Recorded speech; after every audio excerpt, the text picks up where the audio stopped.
arrivé, je saute une rotule, ça y est, c'est fini. Et je me retire, tac. Ah, je tombe. Juste ça. T'as vu, je peux pas toucher. Salut les amis, j'espère que vous allez bien. C'est Anthony Serra des Productions Serra. Et aujourd'hui, je suis à Saint-Orens de Gameville, à côté de Toulouse, dans la salle Stade Toulousain Arts Martiaux et Fit Air de Patrick. Donc Patrick Valdevel qui est le gérant de la salle.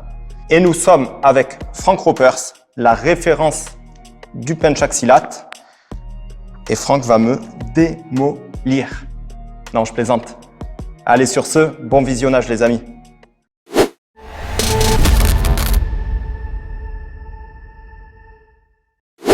Maintenant, Franck, j'aimerais que tu nous parles de la gifle. Tu avais fait une vidéo qui s'intitulait « Comment mettre KO avec une gifle ». Alors justement, c'est très intéressant parce que, bon, moi, je dis pas que je suis un spécialiste de la gifle, mais… T'aimes bien les gifles, vu tes yeux. Depuis des années, dans plusieurs endroits, on me surnomme le gifleur parce que j'ai mis beaucoup de gifles. Et si tu veux… Tu prends du plaisir, apparemment. Non, pas du tout, mais je le fais plus. Et si tu veux, toi, tu avais montré avec la technique parfaite et tout. Et moi, je me suis jamais embêté, en fait, à… Alors, ça dépend de ce que je cherche à faire. Est-ce que je cherche à faire mal? Est-ce que je cherche à provoquer? Est-ce que je cherche à essayer de mettre le gars KO? Moi, souvent, soit je suis là et de suite, ça part.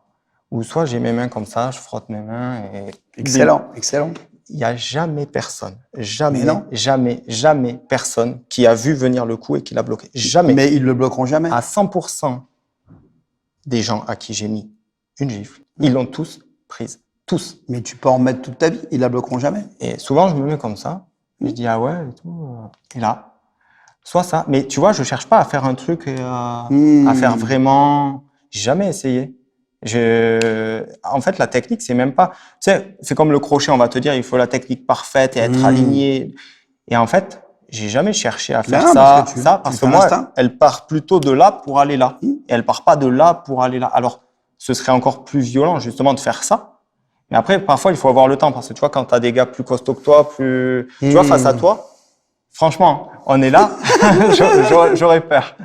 Je me verrais plus faire ce que j'ai toujours fait. Et soit je rentre ou soit j'essaie de m'extraire, plutôt que d'essayer de faire ça. Là, je te jure, j'aurais trop peur que tu me démontes. Et un jour, j'ai essayé, tu vois, il y avait un Tchétchène, une masse. Je lui ai mis une gifle plein pot. Je croyais qu'il allait tomber, tu vois, parce que j'avais déjà couché des gars ou fait très mal à des gars aussi costauds que lui. Le gars, il n'a pas bougé. Et pourtant, j'y suis allé plein pot. Sa tête, elle n'a rien fait, elle n'a pas bougé. T'as des monstres. Et c'est vrai que quand je l'ai fait, j'avais plus fait un truc comme ça. C'était pas vraiment de bas en haut, mais c'était vraiment comme ça. Mais le gars, il n'a pas bougé. Mais toi, vraiment, est-ce que tu as une technique pour mettre KO à coup sûr? Enfin, à coup sûr, ça n'existe pas. Non. Mais selon toi, la manière la plus violente de mettre une gifle, c'est quoi? C'est de toucher la partie du mentonnier et de tricher. Pas le mettre en mode parallèle, mais le mettre en mode chuteau. Il y en a qui disent l'oreille. Alors, l'oreille, c'est bien. Moi, je le fais plus. L'oreille, c'est quand tu cherches à déstabiliser. Mais si vraiment je veux endormir et que je sens que le mec, c'est un costaud, je vais pas faire l'oreille. Parce que l'oreille, tu vas toucher le tympan. L'oreille, voilà. L'oreille, c'est boum, tu mets une tarte dans sa tronche. C'est le gamin qui fait chier tout le monde. Bon, qui est un peu méchant quand même, parce que tu mets pas des claques aux gens, mais tu vas le déstabiliser, tu vois. Par contre, si tu as une masse, il peut encaisser. Tu vas lui péter le tympan, mais il peut encaisser. Par contre, quand tu tournes légèrement comme ceci, je l'avais fait voir au champion du monde de karaté d'ailleurs, tu avais peut-être vu sur un short, et le gars était impressionné, il m'a dit waouh l'impact. En fait, je vise tout doucement. Hein. Je vise ici, cette partie-là. Je fais voir. Hein, Franck, tout doucement. Tu m'as déjà vu faire mal? Non, ici. En fait, et au lieu de le mettre comme ça, non, je vais pas le faire. Je le mets comme ça. Ce que tu sens. Et je le mets en descendant. En fait, je fais très court comme toi. Fais plus doucement que ça, s'il te plaît. Comme ça. Et je fais ça. Voilà. Tu vois. Je le mets en claque quand ça arrive. Tu vois. Tu sens là? Voilà. T'as vu les yeux? Et si je le fais très court, très fort comme toi, je suis ici. Doucement. Boum. Voilà. Là. T'as vu? Les yeux, voilà. Et je te mets KO. Parce qu'en fait, ça va toucher le nerf qui est là. Voilà. Ici, là. Voilà. C'est le mentonnier. Et quand je touche ici. Je fais la grimace, là. Quand je touche ici, tu vois. T'as vu? T'as senti?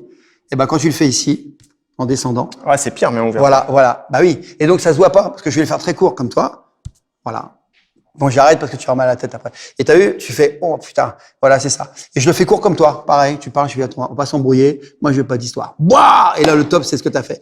Mais ils pourront jamais le bloquer. C'est ce que j'explique encore parce que c'est une question de réactivité par rapport à la frappe. Tu as 2 dixièmes pour mettre ta frappe. Moi, j'ai 6 dixièmes parce que je dois savoir quand tu frappes, je dois détecter la frappe et je dois trouver la parade. C'est 6 dixièmes. Donc, je serai toujours en retard de 4 dixièmes. Donc, tu mettras toujours les gens KO. Tu vois, je suis ici. Je parle avec toi. C'est quoi le problème? Boum, je fais ça. Impossible à bloquer. Je suis ici. C'est quoi le problème? Tu vas. Impossible à T'allais bloquer. me mettre ton cou là, sur le côté là.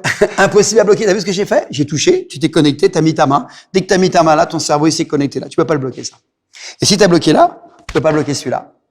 C'est pour ça que les doubles frappes marchent très très bien. Tu vois, en fait, le cerveau, faut que tu le hackes. Et ce que t'as fait, naturellement, quand t'as fait ça, le gars s'est connecté. Waouh! Impossible. Et tu me le mets. Même là, j'ai. Toi, je peux être. Je fais gaffe parce qu'en fait, on sait jamais avec Franck s'il va vraiment mettre le coup. Non. Moi, tu vois, j'ai beau être super entraîné, mais je l'ai toujours dit.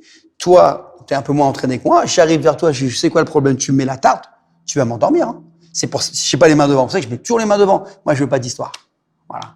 Quand je suis là, ça va quand même relativement bien. Tu pourrais peut-être arriver à bloquer.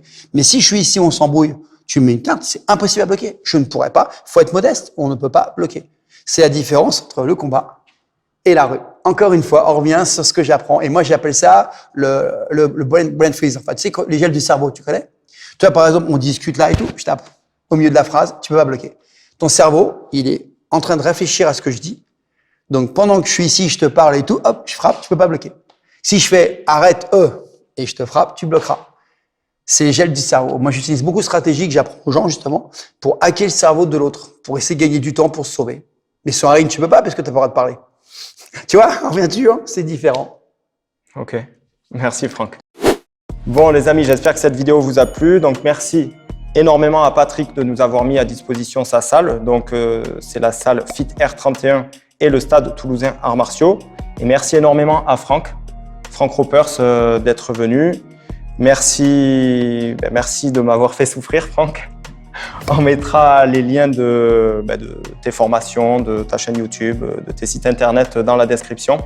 Merci. Et voilà, on espère que des gens seront intéressés. Voilà, n'hésitez pas à contacter Franck ou Patrick si vous êtes intéressés par leur service, par ce qu'ils proposent.